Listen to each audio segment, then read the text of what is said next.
आज के इस कार्यक्रम में यहाँ पर उपस्थित कार्यक्रम के अध्यक्ष श्रीमान ओम प्रकाश गुप्ता जी, खुदरा व्यापार मंडल उचाना की तरफ से भारतीय जनता पार्टी के बहुत वरिष्ठ नेता ओम प्रकाश शर्मा जी, श्री रणवीर सिंह प्रधान सांस्कृतिक मंच, डॉक्टर जिले सिंह जी जो योजना बोर्ड के भी हरियाणा के मेंबर हैं, श्री रणवीर सिंह, जय भगवान सिंह, बाबा प्रेमनाथ खेल अकादमी के संचालक, यहाँ के तहसीलदार श्री श्याम सुंदर मित्तल प्रधान मंदीशाला सेवा संघ उचाना, श्री राकेश शोकन पत्रकार संघ के प्रधान, पंडित देशराज प्रधान ब्राह्मण धर्मशाला उचाना,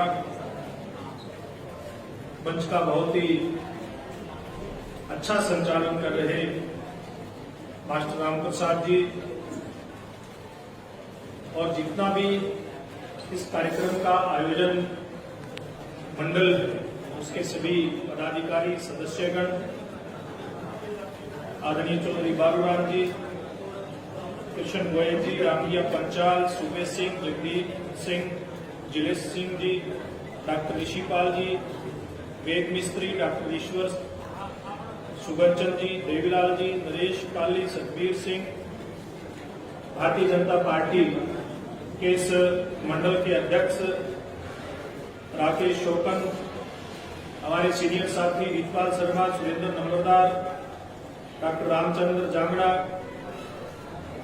यहाँ के मंडल के महामंत्री नरेश सोंगरी, ईश्वर भोंगरा, मान सिंह उचाना खुर्द, मंडल उपाध्यक्ष और भारतीय जनता पार्टी के यहाँ जितने भी पदाधिकारी उपस्थित हैं, या मैं खुद अपनी बात करूं, हमारे अन्य कोई नेता हो,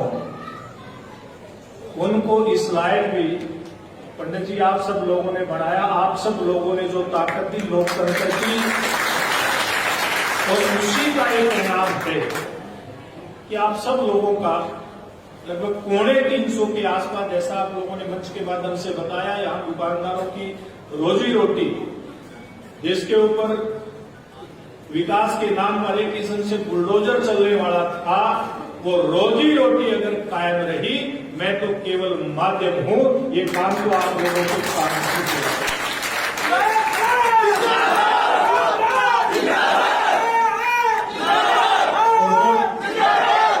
और जब देश का प्रधानमंत्री नरेंद्र मोदी जैसा हो, हरियाणा का मुख्यमंत्री मनोहर लाल जैसा हो, और हमारे जैसे लोगों को भी जनता का आशीर्वाद मिल जाए, तो फिर जो नारा नरेंद्र मोदी जी का है, सबका साथ, सबका विकास, सबका प्रयास, ये सब मिलकर के इस प्रकार का राज लेकर के आते हैं कि हिंदुस्तान के अंदर एक रिकॉर्ड बनता है कि उत्तर प्रदेश में 1985 के बाद कोई दूसरी सरकार लगातार नहीं बनी। उत्तराखंड का निर्माण जब से हुआ, उत्तर प्रदेश से अलग होकर के, उसके बाद एक बार बीजेपी, एक बार कांग्रेस, दोबारा से कोई सरकार नहीं आई थी। चाहे फिर गोवा की बात करें, चाहे पूर्व के राज्य, सीमांत राज्य मणिपुर की बात करें, यहां पर दोबारा अगर भारतीय जनता पार्टी की सरकारें आई, और उससे पूर्व 2014 में जब भारतीय जनता पार्टी की सरकार आप लोगों ने बनाई थी, और उसके बाद 4.5 साल से हमारी सरकार हरियाणा प्रदेश में चल रही थी। लोकसभा का चुनाव आया 2019 का, उसमें 10 की 10 सीटें हरियाणा की जनता ने जीत करके भारतीय जनता पार्टी को दी। और जब उसके बाद 2014 का विधानसभा का चुनाव आया, उसके लगभग 6 महीने के बाद, तब भी हरियाणा की जनता ने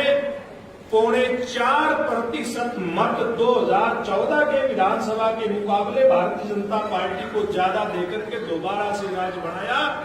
ये अलग बात है कि 4.25% के आसपास मत प्रतिशत। मैं पूर्व के चुनाव की बात करूं, उत्तर प्रदेश के अंदर हम सब लोग, हमारा पड़ोसी प्रदेश है, हम देखते थे हमारी सरकार आने से पहले किस प्रकार से वहां गुंडागर्दी का राज था, किस प्रकार से माताओं बहनों की इज्जत के साथ खिलवाड़ होता था, किस प्रकार से कोई खाते पीते परिवार का व्यक्ति, क्योंकि अब हम चुनाव में गए, वहां देखने को मिला कुछ लोगों की शादियां हो रही थी जिस रिजोर्ट पे हम ठहरे हुए थे। तो ओम प्रकाश जी जब पूछा कि भाई आप लोगों के क्या हाल चाल है, किस पार्टी को वोट देने वाले हैं, उन्होंने कहा कि हम तो दोबारा से भारतीय जनता पार्टी की सरकार और योगी आदित्यनाथ को दोबारा से मुख्यमंत्री बनाना चाहते हैं। हमने कहा कारण क्या है, एक कारण बता दीजिए। तो उन्होंने कहा था सबसे बड़ा कारण है कि आज जिस प्रकार से हम धूमधाम से अपने बच्चों की शादी कर रहे हैं, जब दूसरी पार्टी का राज था, समाजवादी पार्टी का राज था, हम जाकर के या तो हरियाणा के अंदर अपने बच्चों की धूमधाम से शादी करते थे या दिल्ली जाकर के शादी करते थे। अगर कहीं कोई इस प्रकार का दिखावा हम लोग उस समय कर देते थे, तो अगर दिन में शादी होती थी तो रात को ही गुंडे लोग आ जाते थे और फिरौती मांगते थे कि इतना पैसा आपने शादी में लगाया है तो उसके बदले हम लोगों को भी। इस प्रकार का वातावरण उस प्रदेश के अंदर बना हुआ था, उसको खत्म करके और वहां किस प्रकार से व्यापारी सुरक्षित हो, किस प्रकार से आम आदमी सुरक्षित हो, इस बात का प्रबंध भारतीय जनता पार्टी की सरकार ने किया। और वही काम हमारी सरकार ने 5 साल में मुख्यमंत्री मनोहर लाल जी के नेतृत्व में किया। हरियाणा प्रदेश के अंदर हमारी सरकार आने से पहले नौकरियां बिकती थी। आप लोगों के सामने कि किस प्रकार से नौकरियों की बोली लगती थी। चंडीगढ़ के सेक्रेटरीट के अंदर एक अध्यापक अपनी बदली रुकवा करके आता था, 2 दिन के बाद पता चलता था कि दोबारा से उसकी कहीं की बदली कर दी गई है। बेचारा घर आकर के मुश्किल से पानी पीने की उसको फुर्सत मिलती थी, चंडीगढ़ जाकर के अपने तबादले को रुकवा करके आता था। अगर ये घोर धंधा बंद किया तो भारतीय जनता पार्टी की सरकार ने किया। भारतीय जनता पार्टी की सरकार आने से पहले ये जींद जिला हमेशा से राजनीति को बदलने में अपना मजबूत हस्तक्षेप रखता है, मजबूत भूमिका अपनी अदा करता है।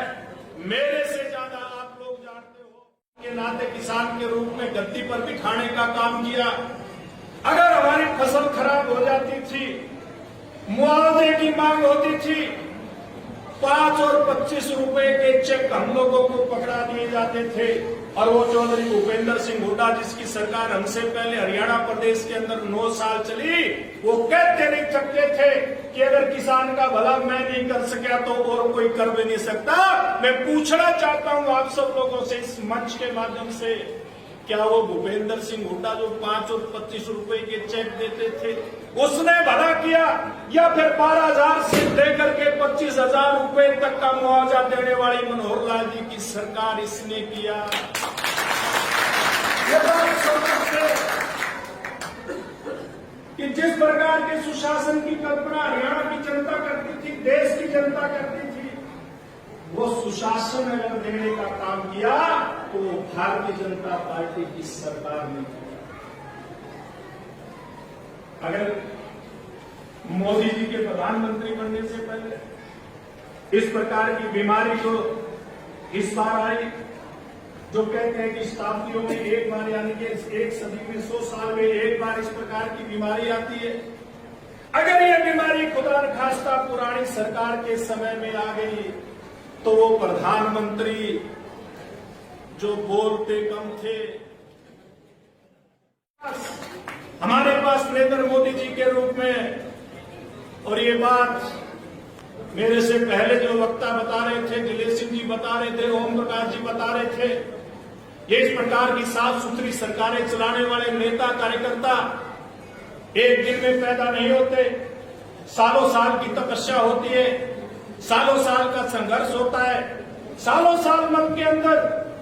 एक ये बात चलती है कि किस प्रकार से हरियाणा प्रदेश की अगर बात मैं करूं, देश की बात मैं करूं, तो जात पात की राजनीति जो चलती थी,